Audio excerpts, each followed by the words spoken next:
Hello. ഇന്ന് ഞാൻ discuss ചെയ്യാൻ പോണതേ നമ്മുടെ കൊമേഴ്സ് സ്റ്റുഡൻസിന് ഏറ്റവും പ്രധാനപ്പെട്ട ഒരു ടോപ്പിക്കാണ്. നമുക്ക് കൊമേഴ്സ് സ്റ്റുഡൻസിന് ഒരിക്കലും എന്താ പറയുക മറക്കാൻ പറ്റാത്തൊരു ഒരു പ്രോസസ്സാണ് ബാലൻസ് ഷീറ്റ് എന്ന് പറയുന്നത്. ആ ബാലൻസ് ഷീറ്റ് റെഡിയാക്കാൻ ആണ് കൊമേഴ്സിൻ്റെ അല്ലെങ്കിൽ മെയിൻ ഉദ്ദേശം ആ ഒരു സംഭവമാണ്. അപ്പോൾ ഈ ബാലൻസ് ഷീറ്റ് റെഡിയാക്കണം എന്നുണ്ടെങ്കിൽ നമുക്ക് അതിന് മുന്നേ പ്രോഫിറ്റ് ആൻഡ് ലോസ് അക്കൗണ്ടും ട്രേഡിംഗ് അക്കൗണ്ടും റെഡിയാക്കണം. അതായത് trading, profit and loss account and balance sheet എന്നാണ് മൊത്തമായിട്ട് ഇതിൻ്റെ ഹെഡ് പറയുക. സോ നമ്മളിന്ന് ഡിസ്കസ് ചെയ്യാൻ പോകുന്നത് എന്താണെന്ന് വെച്ചാൽ, അല്ലെങ്കിൽ നമ്മൾ ചെയ്യാൻ പോകുന്നത് എന്താണെന്ന് വെച്ചാൽ, നമ്മളൊരു ബാലൻസ് ഷീറ്റ് അല്ലെങ്കിൽ trading, profit and loss account, balance sheet റെഡിയാക്കാൻ പോവുക. ഓഫ് കോഴ്സ് ഇത് ഒരു MBAയുടെ നമ്മളുടെ അക്കൗണ്ടിങ് ഫോർ മാനേജേഴ്സ് എന്നുള്ളൊരു സബ്ജക്റ്റിൻ്റെ ഒരു ടോപ്പിക്കാണ്. അതേപോലെ തന്നെ അത് കൂടാണ്ട് BComനായാലും അല്ലെങ്കിൽ കൊമേഴ്സ് +2 കൊമേഴ്സിനായാലും വരുന്ന പ്രധാനപ്പെട്ട ഒരു സംഭവം തന്നെയാണ് ഈ balance sheet, trading account, profit and loss account എന്ന് പറയുന്നത്. സോ നമ്മളിന്ന് ഒരു ട്രയൽ ബാലൻസിൽ നിന്നും ആയ ഐറ്റങ്ങൾ എടുത്തിട്ട് എങ്ങനെയാണ് ട്രേഡിങ്ങും P&Lഉം ബാലൻസ് ഷീറ്റും റെഡിയാക്കുന്നതെന്നാണ് നോക്കാൻ പോകുന്നത്.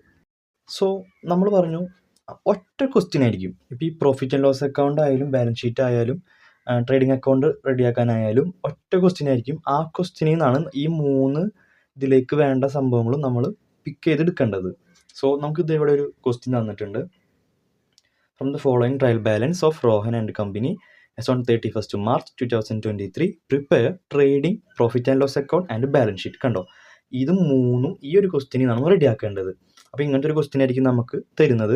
അതായത് ക്യാപിറ്റൽ ഉണ്ടാവും, purchase, sale, opening stock, wage, rent, debtors, creditors, cash, furniture, salaries, insurance, bills receivable, bills payable, closing stock. അങ്ങനെയായിരിക്കും നമുക്ക് തരുന്നത്. അതായത് ഒരു ബിസിനസ്സിനായിട്ട് ബന്ധപ്പെട്ട് വരുന്ന എല്ലാ എക്സ്പെൻസും ഇൻകവും അസറ്റും ഒക്കെ ആ ഒരൊറ്റ ക്വസ്റ്റ്യനിൽ മിക്സ് ആയിട്ടുണ്ടാവും. സോ അത് കൂടാണ്ട് നമുക്ക് ഒരു എന്താ പറയുക അഡീഷണൽ ഇൻഫർമേഷൻ ആയിട്ട് കുറച്ച് കാര്യങ്ങൾ തന്നിട്ടുണ്ടാവും. ഇപ്പോൾ ഇതിൽ നമുക്കൊരു 5 അഡീഷണൽ ഇൻഫോ തന്നിട്ടുണ്ട്. Depreciation, furniture, outstanding rent, provide 5% provision, prepared insurance, goods worth 10,000 were destroyed by fire. അങ്ങനെ 5 ഇത് നമുക്ക് തന്നിട്ടുണ്ട്. അപ്പോൾ നമ്മൾ ആദ്യം ചെയ്യേണ്ട ഒരു പ്രോസസ്സ് എന്ന് വെച്ചാൽ ഈ തന്നിരിക്കുന്ന 5 അഡീഷണൽ ഇൻഫർമേഷൻസിലുള്ള കാര്യങ്ങൾ നമ്മുടെ ക്വസ്റ്റ്യനിൽ വന്നിട്ട് അതായത് ഇതിൻ്റെ നേരെ ഒന്ന് മാർക്ക് ചെയ്ത് വെക്കണം. അതായത് നമുക്ക് അവിടെയാണ് അഡ്ജസ്റ്റ്മെൻറ്റ് വരുന്നത്. ഏതാണോ കൺസേൺഡ് ഐറ്റം അതിൻ്റെ അല്ലെങ്കിൽ ആ ഒരു ഇത് വരുന്നത്. ഇപ്പോൾ ഡിപ്രിസിയേറ്റ് ഫർണിച്ചർ ആണെങ്കിൽ ക്വസ്റ്റ്യനിൽ വന്നിട്ട് ഫർണിച്ചറിൻ്റെ ഒപ്പമാണ് അത് ആഡ് ചെയ്യുകയോ ലെസ് ചെയ്യുകയോ ചെയ്യേണ്ടത്. സോ അപ്പോൾ നമ്മൾ എന്താണോ അഡീഷണൽ ഇൻഫോയിലുള്ളത് അതൊന്ന് മാർക്ക് ചെയ്ത് വെക്കണം. അപ്പോൾ നമുക്ക് ആദ്യത്തെ ഐറ്റം എന്ന് പറയുന്നത് ഡിപ്രിസിയേറ്റ് ഫർണിച്ചറാണ്. സോ നമ്മളിവിടെ വന്നിട്ട് ഫർണിച്ചറിനെ അതൊന്ന് ജസ്റ്റ് മാർക്ക് ചെയ്ത് വെക്കുക. നെക്സ്റ്റ് ഐറ്റം എന്ന് പറയുന്നത് ഔട്ട്സ്റ്റാൻഡിങ് റെൻ്റ് ആണ്. സോ റെൻറ്റ് വന്നിട്ടൊന്ന് മാർക്ക് ചെയ്ത് വെക്കുക. നെക്സ്റ്റ് ഐറ്റം എന്ന് പറയുന്നത് provide 5% provision for doubtful debts എന്നാണ്. സോ അപ്പോൾ ഇവിടെ ഡെപ്റ്റേഴ്സിന് നേരെ ഒന്ന് മാർക്ക് ചെയ്ത് വെക്കാം. നെക്സ്റ്റ് പറയുന്നത് പ്രിപ്പയർഡ് ഇൻഷുറൻസ് ആണ്. സോ ഇൻഷുറൻസിൻ്റെ നേരെ ഒന്ന് മാർക്ക് ചെയ്ത് വെക്കാം. And last one is goods worth 10,000 were destroyed by fire. അത് നമുക്ക് വേറൊരു ഐറ്റം ആയിട്ട് കാണിക്കാനുള്ളതാണ്. സോ അതിലിപ്പോൾ മാർക്ക് ചെയ്യാനും ഒന്നുമില്ല. അപ്പോൾ ഇത്രയാണ് ആദ്യമായിട്ട് നമുക്ക് ചെയ്യേണ്ട പ്രൊസീജിയർ എന്ന് പറയുന്നത്. സോ അപ്പോൾ നമ്മളിനി പറഞ്ഞു ഈ ഒരു ഒറ്റ ക്വസ്റ്റ്യനിൽ നിന്നാണ് നമുക്ക് ഇപ്പോൾ പറഞ്ഞ trading, profit and loss account, balance sheet കണ്ടുപിടിക്കാനുള്ളത്. സോ അപ്പോൾ നമുക്ക് ഇതിൽ വരുന്ന ഐറ്റംസിനെയാണ് നമ്മൾ ഓരോന്നിലേക്കും ക്ലാസ് ചെയ്യുന്നത്. ഇപ്പോൾ trading account, profit and loss account, balance sheet, ഇതിൽ കിടക്കുന്ന ഇത്രയും എക്സ്പെൻസ് അല്ലെങ്കിൽ അസറ്റുകൾ അല്ലെങ്കിൽ ആ കൺസേൺഡ് സംഭവങ്ങൾ ഓരോന്നിക്കും പോകാനുള്ളതാണ്. അപ്പോൾ നമുക്ക് ആദ്യം റെസ്പെക്റ്റീവ്ലി നമുക്ക് ആദ്യം ക്രിയേറ്റ് ചെയ്യേണ്ടത് ട്രേഡിംഗ് അക്കൗണ്ടാണ്.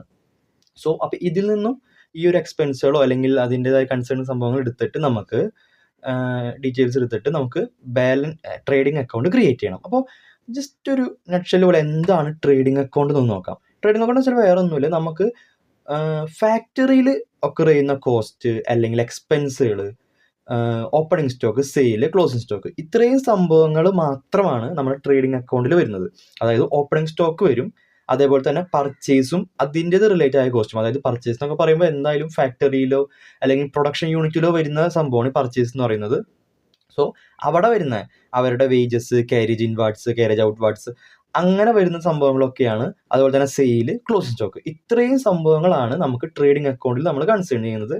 അതിൻ്റെ ഒരു എയിം എന്ന് വെച്ചാൽ കോസ്റ്റ് എന്താ പറയുക, ഗ്രോസ് പ്രോഫിറ്റ് ആണോ ഗ്രോസ് ലോസ് ആണോ എന്ന് കണ്ടുപിടിക്കാനായിട്ട് നമ്മൾ ട്രേഡിംഗ് അക്കൗണ്ട് പ്രിപ്പയർ ചെയ്യുന്നത്. സോ അപ്പോൾ നമുക്ക് ഇതിൽ നിന്നും ഓപ്പണിംഗ് സ്റ്റോക്ക്, പ്രൊഡക്ഷനായിട്ട് ബന്ധപ്പെട്ട വേജസ്, ക്ലോസിംഗ് സ്റ്റോക്ക്, അതേപോലെ തന്നെ സെയില്, പർച്ചേസ്, ഇത്രയും സംഭവങ്ങൾ ഇതിൽ നിന്ന് സെലക്ട് ചെയ്തിട്ട് നമുക്ക് ട്രേഡിംഗ് അക്കൗണ്ടിൽ പോയി കാണിക്കണം. സോ അപ്പോൾ നമുക്ക് ക്വസ്റ്റ്യനിൽ നോക്കിയിട്ട് ഓരോന്നോരോന്ന് പിക്ക് ചെയ്ത് തുടങ്ങാം. ആദ്യം തന്നെ എങ്ങനെ വന്നാലും നമുക്ക് പോയിട്ട് ഓപ്പണിംഗ് സ്റ്റോക്ക് നോട്ട് ചെയ്ത് വെക്കണം. അപ്പോൾ ഇവിടെ ഓപ്പണിംഗ് സ്റ്റോക്ക് ഉണ്ട്. So opening stock 1 lakh rupees. Okay, ഇനി നമുക്ക് ക്വസ്റ്റ്യനിൽ നോക്കാം എന്തൊക്കെയാണ് നമുക്ക് ബന്ധപ്പെട്ട് വരുന്നതെന്ന്. ക്യാപിറ്റൽ നമുക്ക് ട്രേഡിംഗ് അക്കൗണ്ടിൽ എടുക്കില്ല, കാരണം അത് പ്രൊഡക്ഷനായിട്ട് ബന്ധപ്പെട്ടതല്ല. Next one is purchases. തീർച്ചയായിട്ടും നമ്മൾ പറഞ്ഞു പർച്ചേസസ് ട്രേഡിംഗ് അക്കൗണ്ട് ബന്ധപ്പെടുന്നതാണ്. So purchase. അടുത്തത് സെയില്. നമ്മൾ പറഞ്ഞു പർച്ചേസും സെയിലും ട്രേഡിംഗ് അക്കൗണ്ടിൽ വരുന്നതാണ്. സോ സെയിൽ എടുക്കുന്നു. അടുത്തത് ഓപ്പണിംഗ് സ്റ്റോക്ക് നമ്മൾ എടുത്തു. വേജസ്. ഈ വേജസ് എന്ന് പറഞ്ഞാൽ നമുക്കിപ്പോൾ അവിടുത്തെ ലേബേഴ്സിന് കൊടുക്കുന്ന കൂലി, അതായത് അത് ഡെയിലി കൊടുക്കുന്നതായിരിക്കും. അത് പ്രൊഡക്ഷനായിട്ട് ബന്ധപ്പെട്ടതാണ്. സാലറി അല്ല, വേജസ് ആണ്. രണ്ടാണ്, അല്ലെങ്കിൽ രണ്ടും വ്യത്യാസമുണ്ട്. സോ വേജസ് നമുക്ക് പ്രൊഡക്ഷനിലേക്ക് ബന്ധപ്പെട്ട് വരുന്നതാണ്. അത് നമ്മൾ ട്രേഡിംഗ് അക്കൗണ്ടിൽ കാണിക്കുന്ന ഐറ്റമാണ് വേജസ്. ഇനി റെന്റ് വരില്ല, ഡെപ്റ്റേഴ്സ് വരില്ല, ക്രെഡിറ്റേഴ്സ് വരില്ല, ക്യാഷ് ഇല്ല, ഫർണിച്ചർ വരില്ല, സാലറീസ് ഇല്ല, ഇൻഷുറൻസ് ഇല്ല, ബിൽസ് റിസീവബിൾ ഇല്ല, ബിൽസ് പേയബിൾ ഇല്ല, ക്ലോസിംഗ് സ്റ്റോക്ക് തീർച്ചയായിട്ടും നമ്മൾ ഇതിൽ വരുന്ന ഐറ്റമാണ്. സോ ക്ലോസിംഗ് സ്റ്റോക്ക് നമ്മൾ ഇടുന്നു. സെയിലിംഗ് ക്ലോസ് സ്റ്റോക്കും ക്രെഡിറ്റ് സൈഡ് വരുന്നതുകൊണ്ടാണ് അത് ഒരുമിച്ച് ചെയ്യാറുള്ളത്. ഈ ട്രേഡിംഗ് അക്കൗണ്ടിന്റെ ആ ഒരു സംഭവം ഉണ്ട്. അതായത് ഒരു സൈഡ് ഡെബിറ്റ് സൈഡും മറ്റേത് ക്രെഡിറ്റ് സൈഡും ആണ്. ഡെബിറ്റ് സൈഡിലാണ് നമ്മൾ എല്ലാ എക്സ്പെൻസുകളും നമ്മൾ കാണിക്കുക. ക്രെഡിറ്റ് സൈഡിലാണ് നമ്മളെ ഇൻകം കാണിക്കുക. അതായത് നമുക്ക് വരുന്ന ചെലവും ആ ഒരു സംഭവം ഓപ്പണിംഗ് സ്റ്റോക്കും കാണിക്കുന്നത് നമ്മൾ എക്സ്പെൻസ് സൈഡിലായിരിക്കും, അതായത് ഡെബിറ്റ് സൈഡിലായിരിക്കും. ഇപ്പുറത്തെ സൈഡ് ക്രെഡിറ്റ് സൈഡാണ്. ആ സൈഡിലാണ് സെയിലും ക്ലോസിംഗ് സ്റ്റോക്കും കാണിക്കാം. മറ്റെന്തെങ്കിലും ഇൻകം ഉണ്ടെങ്കിൽ, ഇത് രണ്ടുമാണ് മെയിനായിട്ട് വരാറ്, ഉണ്ടെങ്കിൽ അതും കാണിക്കാം. സോ നമുക്കിത് ടോട്ടൽ ചെയ്യാം. ഈ ടോട്ടൽ ചെയ്യുമ്പോൾ പ്രത്യേകത എന്ന് വെച്ചാൽ എല്ലാവർക്കും അറിയാവുന്ന കാര്യമാണ്, എന്നാലും ഞാൻ ഒന്ന് കോമൺലി പറഞ്ഞു തരാം. അതായത് ഏത് സൈഡാണോ ടോട്ടൽ, ഇപ്പോൾ ഈ സൈഡിൽ നമ്മൾ ടോട്ടൽ ചെയ്യണം. 92,000 കിട്ടി.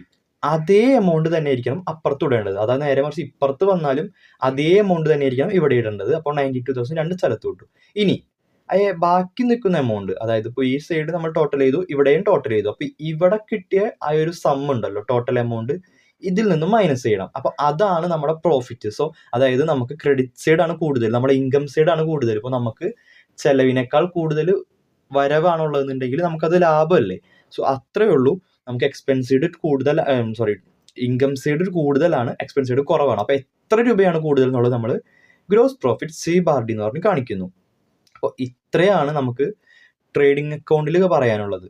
അതായത് ട്രേഡിംഗ് അക്കൗണ്ട് മെയിനായിട്ട് പ്രൊഡക്ഷനായിട്ട് ബന്ധപ്പെട്ട കോസ്റ്റാണ് ഒക്കർ ചെയ്യുന്നത് അല്ലെങ്കിൽ കാണിക്കുന്നത്. പ്രൊഡക്ഷൻ അല്ലെങ്കിൽ ഫാക്ടറി റിലേറ്റഡ് കോസ്റ്റുകളാണ് കാണിക്കുന്നത്. അതിലിപ്പോൾ ഓപ്പണിംഗ് സ്റ്റോക്കും ക്ലോസിംഗ് സ്റ്റോക്കും ആണ് വേറെ വരുന്നത്. അതുപോലെ തന്നെ പർച്ചേസും സെയിലും വരുന്നു. അതല്ലാതെ ഇപ്പോൾ കാരേജ് ഔട്ട്ഫാളോ അങ്ങനെ എന്തെങ്കിലുമൊക്കെ ഉണ്ടെങ്കിൽ അതും ഇതിൽ പെടുന്നു. ഇതിൽ നമ്മൾ വിചാരിക്കുന്നത് ഗ്രോസ് പ്രോഫിറ്റ് ആണോ ഗ്രോസ് ലോസ് ആണോ എന്നാണ് മെയിനായിട്ട് കണ്ടുപിടിക്കാൻ നമ്മൾ ഉദ്ദേശിക്കുന്നത്. അപ്പോൾ ഇത്രയാണ് ട്രേഡിംഗ് അക്കൗണ്ടിൻ്റെ കേസ് പറയണത്. ഞാനേ ഇതിൽ വിട്ടുപോയൊരു പ്രധാനപ്പെട്ട കാര്യമുണ്ട്. നമ്മളിപ്പോൾ ഈ ട്രേഡിംഗ് അക്കൗണ്ട് ക്രിയേറ്റ് ചെയ്യുമ്പോൾ ഇതിനൊരു ഹെഡ് കൊടുക്കണം. അതായത് ഇവിടെ കൊടുത്തിരിക്കുന്ന പോലെ trading profit and loss account of Rohan and company as on 31st March 2023. അതുപോലെ തന്നെ ഇതിൻ്റെ ഒരു പ്രൊഫോം, അതായത് പർട്ടിക്കുലർ എമൗണ്ട്, രണ്ട് പർട്ടിക്കുലർ കോളും 2 എമൗണ്ട് കോളുമാണ് ഇതിൻ്റെ മെയിൻ പ്രൊഫോമ എന്ന് പറയുന്നത്. അതുപോലെ തന്നെ ഇതിലിപ്പോൾ പേര് കൊടുക്കുമ്പോൾ trading profit and loss account എന്നുള്ളൂ, ബാലൻസ് ഷീറ്റ് ഇതിൽ കൊടുക്കില്ല. കാരണം ഞാൻ രണ്ടാമത്തെ ഇതിൽ പറഞ്ഞുതരാം എന്താ അങ്ങനെ കൊടുക്കണമെന്ന്. അപ്പോൾ ഈ ഹെഡും ഈ ഒരു പ്രൊഫോമും വളരെ ഇമ്പോർട്ടൻ്റ് ആണ്, അത് വിടരുത്. ബാക്കിയുള്ളത് ഇതുപോലെ തന്നെ. ഓക്കെ, നമ്മളിപ്പോൾ ട്രേഡിംഗ് അക്കൗണ്ട് എന്താണെന്നും അതിൽ എങ്ങനെയാണ് ഐറ്റങ്ങൾ പോസ്റ്റ് ചെയ്യണമെന്ന് നോക്കി. സോ ഇനി അതേ പേരിൽ തന്നെയുള്ള അടുത്ത ഐറ്റം, അതായത് പ്രോഫിറ്റ് ആൻഡ് ലോസ് അക്കൗണ്ട്. അതായത് നമ്മളിപ്പോൾ ഈ ട്രേഡിംഗ് അക്കൗണ്ട് നമ്മൾ പറഞ്ഞു ഫാക്ടറി റിലേറ്റഡ് കോസ്റ്റും എക്സ്പെൻസും സെയിലും പർച്ചേസുമാണ് വരുന്നതെന്ന് പറഞ്ഞു. സോ ഇനി അത് കൂടാണ്ട് നമുക്ക് ഓഫീസ് റിലേറ്റഡ് അല്ലെങ്കിൽ അങ്ങനെ വരുന്ന റെൻറ്റ്, പറഞ്ഞ പോലെ സാലറി, ഇൻഷുറൻസ്, അതൊക്കെ പെടുന്ന ഒരു അക്കൗണ്ടാണ് P&L അക്കൗണ്ട് എന്ന് പറയുന്നത്. അപ്പോൾ നമുക്കിനി ക്വസ്റ്റ്യനിൽ ബാലൻസ് ഉള്ള ട്രേഡിംഗ് അക്കൗണ്ടിൽ പോവാത്ത ഐറ്റം, അതേപോലെ തന്നെ അസറ്റോ ലയബിലിറ്റിയോ ആവാത്ത ഐറ്റംസിനെയാണ് നമ്മൾ P&Lലേക്ക് പോസ്റ്റ് ചെയ്യുന്നത്. സോ അപ്പോൾ അതിന് മുന്നേ എന്താണ് P&L അക്കൗണ്ട് നമുക്ക് ജസ്റ്റ് ഒന്ന് നോക്കാം. Okay, profit and loss account എന്ന് വെച്ചാൽ listing all income and subtracting all expense, അതായത് നമ്മളുടെ വരുമാനത്തിൽ നിന്നും നമ്മളുടെ ചിലവുകൾ കുറച്ചിട്ട് അത് നെറ്റ് പ്രോഫിറ്റ് ആണോ നെറ്റ് ലോസ് ആണോ എന്ന് കണ്ടുപിടിക്കാനുള്ള ഒരു അക്കൗണ്ടാണ് പ്രോഫിറ്റ് ആൻഡ് ലോസ് അക്കൗണ്ട് എന്ന് പറയുന്നത്. പ്രിപ്പയർ ചെയ്യാൻ സിമ്പിളാണ്. നമുക്ക് ഇവിടെ തന്നിട്ടുള്ള ഇൻഫർമേഷൻ നേരെ പോസ്റ്റ് ചെയ്യുക. മെയിനായിട്ട് പറയുന്നത് വെച്ചാൽ may be profit and loss അക്കൗണ്ടിലേക്കായിരിക്കും അഡീഷണൽ ഇൻഫർമേഷൻസ് എഫക്റ്റ് ചെയ്യണത്. നമുക്കിവിടെ തന്നിട്ടുള്ള ഒട്ടുമിക്ക സംഭവങ്ങളുടെയും പ്രോഫിറ്റ് ആൻഡ് ലോസ് അക്കൗണ്ടിലേക്കായിരിക്കും. പിന്നെ നമുക്ക് ചെയ്യുമ്പോൾ നോക്കാം എങ്ങനെയൊക്കെയാണ് അത് എഫക്റ്റ് ചെയ്യണമെന്ന്. ഓക്കെ, അപ്പോൾ ഇത് ആണ് നമ്മുടെ പ്രോഫിറ്റ് ആൻഡ് ലോസ് അക്കൗണ്ടിൻ്റെ ഫോർമാറ്റും. അതായത് ഞാൻ നേരത്തെ പറഞ്ഞില്ലേ എന്തുകൊണ്ടാണ് പേര് ഒരുമിച്ച് വരുന്നതെന്ന്, trading and profit and loss account വരുന്നത്. നമ്മൾ ട്രേഡിംഗ് അക്കൗണ്ടിൻ്റെ തുടർച്ചയായിട്ട് തന്നെയാണ് പ്രോഫിറ്റ് ആൻഡ് ലോസ് അക്കൗണ്ടും പ്രിപ്പയർ ചെയ്യുന്നത്. നമ്മൾ എമൗണ്ട് കഴിഞ്ഞിട്ട് നെക്സ്റ്റ് ആയിട്ട് നമ്മൾ തുടങ്ങും. പക്ഷെ നമ്മൾ തുടങ്ങുമ്പോൾ ഇവിടെ തുടങ്ങേണ്ടത്, നമ്മൾ ട്രേഡിങ്ങിൽ പറഞ്ഞ ഓപ്പണിംഗ് സ്റ്റോക്കാണ് ഫസ്റ്റ് എവിടെ വെച്ച് തുടങ്ങേണ്ടതെന്ന്. ഇവിടെ തുടങ്ങുമ്പോൾ നമുക്കിവിടെ ഒരു ഗ്രോസ് പ്രോഫിറ്റ് കിട്ടിയിട്ടുണ്ടായിരുന്നില്ലേ, അതിനെ നമ്മൾ ഇങ്ങോട്ട് ഗ്രോസ് പ്രോഫിറ്റ് ബ്രോ ഡൗൺ ചെയ്യണം. നേരെ മറിച്ച് ഗ്രോസ് ലോസ് ആണെങ്കിൽ അതും ബ്രോ ഡൗൺ ചെയ്യണം, ബട്ട് ഓപ്പോസിറ്റ് സൈഡിലേക്ക്. കണ്ടോ, ഗ്രോസ് പ്രോഫിറ്റ് ബ്രോ ഡൗൺ, ആ എമൗണ്ട് എഴുതാം. ഓക്കെ, ഇനി നമുക്ക് ഐറ്റം പോസ്റ്റ് ചെയ്ത് തുടങ്ങാം. നമ്മുടെ ഫസ്റ്റ് ഐറ്റം റെൻ്റാണ്. ബട്ട് റെൻറ്റിന് നമുക്കൊരു അഡ്ജസ്റ്റ്മെൻറ്റ് വരുന്നുണ്ട്. അവിടെ നമുക്ക് ഒരു അഡീഷണൽ ഇൻഫർമേഷൻ തന്നിട്ടുണ്ടായിരുന്നു, റെൻറ്റ് പ്രീപെയ്ഡ് ഉണ്ടെന്ന്, ഔട്ട്സ്റ്റാൻഡിങ് ഉണ്ടെന്ന്. സോ നമ്മളപ്പോൾ കറണ്ട് റെൻറ്റും ഔട്ട്സ്റ്റാൻഡിങ് റെൻറ്റും കൂടി ആഡ് ചെയ്തിട്ട് വേണം ആ എമൗണ്ട്, അതായത് 50,000 എന്നുള്ള എമൗണ്ട് അവിടെ കൊടുക്കാനായിട്ട്. 40,000 പ്ലസ് 10,000 അങ്ങനെ കൊടുക്കാം. നെക്സ്റ്റ് ഐറ്റം സാലറീസ് ആണ്. സോ സാലറീസ് ആ എമൗണ്ട് അവിടെ കൊടുക്കാം. അതിൻ്റെ കണ്ടിന്യൂ ആയിട്ട് തന്നെയാണ്. അടുത്ത ഐറ്റം എന്ന് പറഞ്ഞാൽ ഇൻഷുറൻസ് ആണ്. ഇൻഷുറൻസിന് നമുക്കറിയാം ഒരു അഡ്ജസ്റ്റ്മെൻറ്റ് വരുന്നുണ്ട്. ഇൻഷുറൻസ് പ്രീപെയ്ഡ് ഉണ്ട്, അതായത് നമ്മൾ മുൻകൂട്ടി കൊടുത്തിട്ടുണ്ട്. നെക്സ്റ്റ് മന്തിലേക്കുള്ള ആ ഒരു പ്രീമിയം നമ്മൾ ഈ മാസം തന്നെ കൊടുത്തിട്ടുണ്ട്. സോ അത് ഇതിൽ നിന്ന് മൈനസ് ചെയ്യണം. നമുക്ക് ഈ മാസത്തെ അല്ലെങ്കിൽ ഈ ഇയറിലെ കണക്കാണ് നമുക്ക് കാണിക്കേണ്ടത്, നെക്സ്റ്റ് ഇയറിൻ്റെ കണക്ക് ഇതിൽ പെടുന്നില്ല. സോ അപ്പോൾ അത് ഇതിൽ നിന്ന് മൈനസ് ചെയ്യണം. അപ്പോൾ 20,000 മൈനസ് 5,000 ആ എമൗണ്ടാണ് നമ്മളിവിടെ കാണിക്കേണ്ടത്. നെക്സ്റ്റ് വന്നത് ഡിപ്രിസിയേഷൻ. ഡിപ്രിസിയേഷൻ എന്ന് വെച്ചാൽ അറിയാം, നമുക്ക് അസറ്റുകൾക്ക് വരുന്നതാണ് ഡിപ്രിസിയേഷൻ. സോ അസറ്റ് നമ്മൾ കാണിക്കുന്നത് ബാലൻസ് ഷീറ്റിലാണ്, എന്നാലും ആ ഒരു ഡിപ്രിസിയേഷൻ എന്നുള്ള പ്രൊസീജിയർ നമുക്കൊരു എക്സ്പെൻസ് ആണ്, അതുകൊണ്ട് അത് P&Lൽ കാണിക്കണം. ബട്ട് നമുക്ക് ഫർണിച്ചർ ഇവിടെ കാണിക്കില്ല. എത്രയാണോ ആ ഒരു എമൗണ്ട് വരുന്നത് അത് മാത്രമാണ് ഇവിടെ കാണിക്കേണ്ടത്. ഡിപ്രിസിയേഷൻ്റെ ആ ഒരു എമൗണ്ട് മാത്രം ഇവിടെ കാണിക്കാം. നെക്സ്റ്റ് വരുന്നത് പ്രൊവിഷൻ ഫോർ ഡൗട്ട്ഫുൾ ഡെപ്റ്റ്സ്. അതൊരു നമുക്ക് അഡ്ജസ്റ്റ്മെൻറ്റ് തന്നിരുന്ന ഒരു ഐറ്റമാണ്. അതിൻ്റെ കാൽക്കുലേഷൻ എന്ന് വെച്ചാൽ 5% ആണ് പറഞ്ഞിട്ടുണ്ടായിരുന്നത്. സോ നമ്മൾ ഇപ്പോൾ കറൻ്റ്ലി ഉള്ള ഡെപ്റ്റേഴ്സിൽ നിന്നും 5% ഒരു പ്രൊവിഷനായിട്ട്, അതായത് നമുക്കത് മലയാളത്തിൽ കിട്ടാക്കടം എന്ന് പറയും, നമുക്ക് ആ ഒരു പൈസ ഇനി അവരിൽ നിന്നും കിട്ടില്ല. സോ അത് നമുക്കൊരു എന്താ പറയുക, നമുക്കൊരു എക്സ്പെൻസ് ആണ്, അത് നമ്മുടെ കയ്യിൽ നിന്ന് പോയി. സോ ആ പൈസ നമുക്ക് മാറ്റി വെക്കണം. ഒരു 10,000 ആണത്, അതായത് 2 ലാഖിൻ്റെ 5% 10,000. നെക്സ്റ്റ് വന്നത് നമ്മൾ അഡ്ജസ്റ്റ്മെൻറ്റിൽ ഒരു ഐറ്റം പറഞ്ഞിരുന്നു, ഗുഡ്സ് ഡിസ്ട്രോയിഡ് ബൈ ഫയർ എന്ന് പറഞ്ഞിരുന്നു. അത് ഇവിടെ കാണിക്കാനുള്ളത്, അതായത് നമുക്ക് ഒരു തീപിടുത്തം ഉണ്ടായപ്പോൾ നമ്മളുടെ ഗുഡ്സ് കത്തി നശിച്ചു പോയി, അത് നമുക്ക് എക്സ്പെൻസ് ആണ്, നമുക്കിനി വേറെ ഇതാക്കാൻ പറ്റില്ല. സോ അത് നമ്മളെ എക്സ്പെൻസ് ആണ്, അത് നമ്മളിവിടെ കാണിക്കുന്നു. നെക്സ്റ്റ് ടോട്ടൽ ചെയ്യാം, അതായത് നമുക്കിനിപ്പോൾ ക്രെഡിറ്റ് സൈഡിൽ കാണിക്കാനൊന്നുമില്ല, നമ്മൾ ആ ബ്രോ ഡൗൺ ചെയ്ത നെറ്റ് പ്രോഫിറ്റ് മാത്രമേ നമുക്കിവിടെ ക്രെഡിറ്റ് സൈഡിൽ കാണിക്കാനുള്ളൂ. സെയിം പോലെ തന്നെ രണ്ട് സൈഡും ഏത് സൈഡാണോ വലുത് ആ സൈഡ് തന്നെ 2 ഇട്ട് കൊടുക്കുക. ദെൻ ബാക്കി വരുന്ന എമൗണ്ട് നെറ്റ് പ്രോഫിറ്റ്, അതായത് നമുക്ക് ക്രെഡിറ്റ് സൈഡാണ് കൂടുതൽ, ഡെബിറ്റ് സൈഡ് കൂട്ടിയിട്ട് ക്രെഡിറ്റ് സൈഡിൽ നിന്ന് കുറച്ചിട്ടുള്ള എമൗണ്ട് നെറ്റ് പ്രോഫിറ്റ് എന്ന് പറഞ്ഞ് നമുക്ക് ഇവിടെ ടോട്ടലിൽ ഇട്ട് കൊടുക്കാം. ഡബിൾ ലൈൻ വരച്ച് കോളം ക്ലോസ് ചെയ്യാം. അതോടുകൂടി നമ്മുടെ പ്രോഫിറ്റ് ആൻഡ് ലോസ് അക്കൗണ്ടിൻ്റെ ഇതും കഴിയുകയാണ്. So trading and profit and loss account എന്നുള്ള പ്രൊസീജിയർ മൊത്തം ഇവിടെ കഴിയണം. അപ്പോൾ ഇത് കഴിയുമ്പോൾ നമുക്ക്, അതായത് ട്രേഡിങ്ങിൽ നിന്ന് നമുക്ക് ഗ്രോസ് പ്രോഫിറ്റ് ആണോ ഗ്രോസ് ലോസ് ആണോ എന്ന് കണ്ടുപിടിക്കാൻ പറ്റും. അതേപോലെ ഇതിലേക്ക് എത്തുമ്പോൾ അതും പിടിച്ച് ഇതിലേക്ക് എത്തുമ്പോൾ നമ്മുടെ P&Lലേക്ക് എത്തുമ്പോൾ നെറ്റ് പ്രോഫിറ്റ് ആണോ നെറ്റ് ലോസ് ആണോ നമുക്ക് കണ്ടുപിടിക്കാൻ പറ്റും. ഇതിൽ വരുന്നത് ഓഫീസ് റിലേറ്റഡ് ആയിട്ടുള്ള എക്സ്പെൻസും ഇൻകവുമാണ് ഇതിൽ വരുന്നത്. ലൈക്ക് കണ്ടില്ലേ, provision, goods destroyed by fire, depreciation, insurance, അങ്ങനെയുള്ള കാര്യങ്ങളാണ് ഇതിൽ വരുന്നത്. So we are moving to the next step of our problem, that is preparing of balance sheet. ഒരു ബാലൻസ് ഷീറ്റ് പ്രിപ്പയർ ചെയ്യുമ്പോൾ നമുക്ക് ഫസ്റ്റ് മറ്റതിൽ പറഞ്ഞ പോലെ തന്നെ ഹെഡിങ്ങും അതിൻ്റെ ഒരു ഫോർമാറ്റും വളരെ ഇമ്പോർട്ടൻ്റ് ആണ്. ഇവിടെ നോക്കി കാണാൻ പറ്റും, നമുക്ക് ഹെഡ് കൊടുക്കേണ്ടത് balance sheet of Rohan and company as on 31 March 2023 അങ്ങനെയാണ്. നമുക്ക് കംപ്ലീറ്റ്ലി അതിൽ നിന്നും ഡിഫറെൻ്റ് ആയിട്ട്, അല്ലെങ്കിൽ നമ്മൾ മറ്റേ ട്രേഡിങ്ങും പ്രോഫിറ്റും ചെയ്ത പോലെ അതിൻ്റെ ഒപ്പം തന്നെ അല്ല, കംപ്ലീറ്റ് കോളം വേറെ എൻറ്റയർ കോളം വേറെ വരച്ചിട്ട് വേണം നമ്മളിത് ചെയ്യാനായിട്ട്. എന്നിട്ട് വേണം നമുക്ക് ഇതിലേക്ക് അസറ്റും ലയബിലിറ്റീസും മറ്റെന്തെങ്കിലും അഡ്ജസ്റ്റ്മെൻറ്റിൽ ഉണ്ടെങ്കിൽ അത് പോസ്റ്റ് ചെയ്യാനായിട്ട്. സോ ഇതിലെ ഫസ്റ്റ് ഐറ്റം നമ്മൾ പോകുന്നത് ശ്രദ്ധിച്ചാൽ മനസ്സിലാവും, ഓരോ അക്കൗണ്ടിക്കും ഓരോ ഫസ്റ്റ് ഐറ്റം അല്ലെങ്കിൽ ഒരു ഫസ്റ്റ് സംഭവം മെയിനായിട്ട് പോസ്റ്റ് ചെയ്യാനുണ്ടാവും. ഇപ്പോൾ ട്രേഡിങ്ങിലാണെങ്കിൽ നമ്മൾ പറഞ്ഞ ഓപ്പണിംഗ് സ്റ്റോക്ക് ഫസ്റ്റ് തന്നെ സെറ്റ് ചെയ്ത് വെക്കണമെന്ന്. അത് കഴിഞ്ഞ് പ്രോഫിറ്റ് ആൻഡ് ലോസ് അക്കൗണ്ടിലേക്ക് വരുമ്പോൾ ബ്രോ ഡൗൺ ചെയ്യാനുള്ളത്, ലോസ് ആണെങ്കിലും നമ്മളെ പ്രോഫിറ്റ് ആണെങ്കിലും ബ്രോ ഡൗൺ ചെയ്യാനുള്ളത് വേണം. അതേപോലെ തന്നെ ബാലൻസ് ഷീറ്റിൽ ഇമ്പോർട്ടൻ്റ് ആയിട്ട് ക്വസ്റ്റ്യനിൽ ഉണ്ടെങ്കിൽ കൊടുക്കേണ്ട ഒരു സംഭവമാണ് ക്യാപിറ്റൽ എന്നുള്ളത്.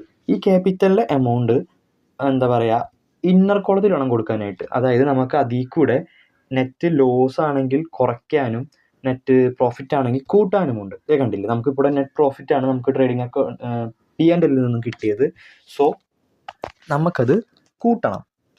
കിട്ടിയ 95,000 എമൗണ്ട് കൂട്ടി ലൈൻ വരച്ചിട്ട് അത് വേണം എമൗണ്ട് കോളത്തിലേക്ക് എഴുതാനായിട്ട്. അതായത് 10,95,000 എന്നുള്ള എമൗണ്ട് വേണം എഴുതാനായിട്ട്. സോ അടുത്ത ലയബിലിറ്റി എന്ന് പറയുന്നത് ക്രെഡിറ്റേഴ്സ് ആണ്. അതായത് ബിസിനസ്സിലേക്ക് നമ്മൾ ക്യാഷ് കൊടുക്കാനുള്ളത്, അതായത് ബിസിനസ് അവർക്ക് ക്യാഷ് കൊടുക്കാനുണ്ട്, അതാണ് ക്രെഡിറ്റേഴ്സ് എന്നുള്ളത്. അവരൊരു എമൗണ്ട് അതിട്ടു. നെക്സ്റ്റ് വരുന്നത് ബിൽസ് പേയബിൾ, അതായത് നമുക്ക് ഒരു കുറച്ച് ബില്ലുകൾ പേ ചെയ്യാനുണ്ട്, ഒരു ഡേറ്റിന് വേണ്ടി വെയിറ്റ് ചെയ്യാൻ, അല്ലെങ്കിൽ ഇന്ന ഡേറ്റിന് തരാം എന്ന് പറഞ്ഞൊരു എഗ്രിമെൻറ്റിൽ നിൽക്കുന്ന കുറച്ച് ബില്ലുകളുണ്ട്, അത് നമ്മുടെ ലയബിലിറ്റിയാണ്. നെക്സ്റ്റ് പറഞ്ഞാൽ ഔട്ട്സ്റ്റാൻഡിങ് റെൻറ്റ്, അതായത് റെൻറ്റ് പേ ചെയ്യാനുണ്ട്, ആ ഐറ്റം, അതായത് ആ ഒരു റെൻറ്റ് നമ്മളെ ലയബിലിറ്റി ആയിട്ടാണ്, അത് നമുക്ക് പേ ചെയ്യാനുണ്ട്. സോ ആ എമൗണ്ട് മാത്രം നമ്മളിവിടെ കാണിക്കും. മറ്റേതിൽ നമ്മൾ P&L ആണ്, അത് റെൻറ്റിൽ നിന്നും കുറച്ചിട്ട് റെൻറ്റ് കാണിക്കും. ഇവിടെ ഔട്ട്സ്റ്റാൻഡിങ് റെൻറ്റ് എമൗണ്ട് എത്രയാണോ അത്ര മാത്രം കാണിക്കും. ഓക്കെ, നമ്മളെ ലയബിലിറ്റി സൈഡ് കഴിഞ്ഞു. നെക്സ്റ്റ് വരുന്നത് അസറ്റ് സൈഡാണ്. ഫർണിച്ചറാണ്. ഫർണിച്ചറിന് ഡിപ്രിസിയേഷൻ ഉണ്ട്. അപ്പോൾ നമ്മൾ ബാലൻസ് ഷീറ്റിൽ കാണിക്കുമ്പോൾ ഫർണിച്ചറിൻ്റെ എമൗണ്ട് ആയിരുന്നു കാണിക്കാറ്. പ്രോഫിറ്റ് ആൻഡ് ലോസ് അക്കൗണ്ടിലാണ് എത്രയാണോ ഡിപ്രിസിയേഷൻ ആ എമൗണ്ട് കാണിക്കുന്നത്. സോ ഫർണിച്ചറിൻ്റെ എമൗണ്ട് നമുക്ക് ആ ഡിപ്രിസിയേഷൻ എമൗണ്ട് മൈനസ് ചെയ്യണം, കാരണം ഫർണിച്ചറിന് പോയ വാല്യൂ കുറഞ്ഞു, ആ വാല്യൂ വേണം ഇവിടെ കാണിക്കാനായിട്ട്. നെക്സ്റ്റ് ഈസ് ഡെപ്റ്റേഴ്സ്, അതായത് ബിസിനസ്സിലോട്ട് ക്യാഷ് തരാനുണ്ട്, അതിലും ഒരു അഡ്ജസ്റ്റ്മെൻറ്റ് വരുന്നുണ്ട്. അതായത് നമുക്ക് ഇവിടെ നമ്മൾ കാണിക്കുമ്പോൾ ഡെപ്റ്റേഴ്സിൻ്റെ വാല്യൂ ആണ് കാണിക്കുക. സോ അപ്പോൾ നമുക്ക് കിട്ടാക്കടമായിട്ടുള്ള എമൗണ്ട് ഇതിൽ നിന്ന് മൈനസ് ചെയ്യണം, എന്നിട്ട് ബാക്കിയുള്ള എമൗണ്ട് വേണം കാണിക്കാനായിട്ട്. നെക്സ്റ്റ് വരുന്നത് ക്യാഷാണ്. നമ്മൾ അസറ്റ് അത് ചെയ്തു. ക്ലോസിങ് സ്റ്റോക്ക്, ഓഫ് കോഴ്സ് നമ്മളെ കയ്യിലുള്ള സ്റ്റോക്ക്, വിറ്റ് പോവാത്ത സ്റ്റോക്ക് നമ്മൾ അസറ്റ് തന്നെയാണ്, ആ എമൗണ്ടും കാണിക്കുന്നു. അടുത്തത് പ്രീപെയ്ഡ് ഇൻഷുറൻസ്, അതായത് നമ്മളൊരു പ്രീമിയം മുന്നേ അടച്ച് വെച്ചിട്ടുണ്ട്, ആ എമൗണ്ട്, അതായത് ആ പർട്ടിക്കുലർ എമൗണ്ട് നമ്മളെ അസറ്റാണ്. സോ അസറ്റ് സൈഡിൽ കാണിക്കുന്നു. P&L ആണെങ്കിൽ ആ എമൗണ്ട് കുറച്ചിട്ട് ഇൻഷുറൻസ് എക്സ്പെൻസ് ആയിട്ട് കാണിക്കുന്നു. അതാണ് വ്യത്യാസം വരുന്നത്. ആ എമൗണ്ട് കാണിച്ചു. സോ രണ്ടുകൂടിയും ടോട്ടൽ ചെയ്യാം. ഇവിടെ ടോട്ടൽ ചെയ്യുമ്പോൾ വെച്ചാൽ നമ്മൾ ട്രേഡിങ്ങിലും P&L ചെയ്ത പോലെ അല്ല, അറിയാമല്ലോ, ബാലൻസ് ഷീറ്റ് ടാലി ആവുക എന്നുള്ളതാണ് ഒരു കൊമേഴ്സ് സ്റ്റുഡൻറ്റിൻ്റെ ഏറ്റവും വലിയ എയിം. ഓക്കെ, അപ്പോൾ ഈ ബാലൻസ് ഷീറ്റ് നമുക്ക് ഇവിടെ ടാലി ആവണം. അതായത് asset is equal to liability എന്നുള്ളൊരു ഇതിലോട്ട് അസറ്റിൻ്റെ സൈഡും ലയബിലിറ്റി സൈഡും ഈക്വൽ ആയിരിക്കണം. അതിൽ വേറെ അഡ്ജസ്റ്റ്മെൻറ്റ് നടത്താൻ പാടില്ല. അത് ഈക്വൽ ആവാത്ത പക്ഷം നമ്മളെ പ്രോബ്ലത്തിൽ എന്തോ തെറ്റുണ്ട് എന്നാണ് അർത്ഥം. സോ നമുക്കിവിടെ 12,95,000 രണ്ട് സൈഡിലും കിട്ടിയിട്ടുണ്ട്. അതാണ് നമ്മുടെ അസറ്റിൻ്റെയും ലയബിലിറ്റിയുടെയും ടോട്ടൽ. അതോടുകൂടി നമ്മൾ ഈ പ്രോബ്ലം അവസാനിക്കുകയാണ്. നമുക്ക് അങ്ങനെ ഒരു മെയിൻ പ്രോബ്ലം, അതായത് ബാലൻസ് ഷീറ്റ് കണ്ടുപിടിക്കാനായിട്ടൊരു പ്രോബ്ലം തന്നാൽ trading, profit and loss account, balance sheet അത്രയും ചെയ്തിട്ട് വേണം ബാലൻസ് ഷീറ്റിലോട്ട് എത്താനായിട്ട്. സോ വളരെ എളുപ്പമായിട്ട് മാർക്ക് സ്കോർ ചെയ്യാൻ പറ്റുന്ന ഒരു പ്രോബ്ലമാണ്. ഒന്ന് ശ്രദ്ധിച്ചാൽ, കുറച്ച് ഒരു അഡ്ജസ്റ്റ്മെൻറ്റുകൾ നോക്കി ശ്രദ്ധിച്ചാൽ നമുക്ക് മനസ്സിലാക്കാൻ പറ്റും. അതേപോലെ തന്നെ ഇതിൽ വരുമ്പോൾ ശ്രദ്ധിക്കേണ്ടതെന്ന് വെച്ചാൽ, ഇപ്പോൾ ഫർണിച്ചറും ഡെപ്റ്റേഴ്സൊക്കെ വരുമ്പോൾ നമുക്ക് അതിൻ്റെ വാല്യൂ ആണ് ഇവിടെ അസറ്റായിട്ട് കാണിക്കേണ്ടത്. P&L ആണെങ്കിൽ അവർക്ക് വരുന്ന ഇപ്പോൾ ബാഡ് ഡെപ്റ്റ് അല്ലെങ്കിൽ ഡിപ്രിസിയേഷനൊക്കെ എക്സ്പെൻസ് ആയിട്ട് അവിടെയും കാണിക്കും. ഇത്രയേ ഉള്ളൂ. സോ മനസ്സിലായെന്ന് വിചാരിക്കുന്നു. എന്തെങ്കിലും സംശയം ഉണ്ടെങ്കിൽ തീർച്ചയായിട്ടും കമൻ്റായിട്ട് ചോദിക്കുക. മറ്റെന്തെങ്കിലും എന്ത് ഡൗട്ടാണെങ്കിലും ചോദിക്കുക. Okay, thank you.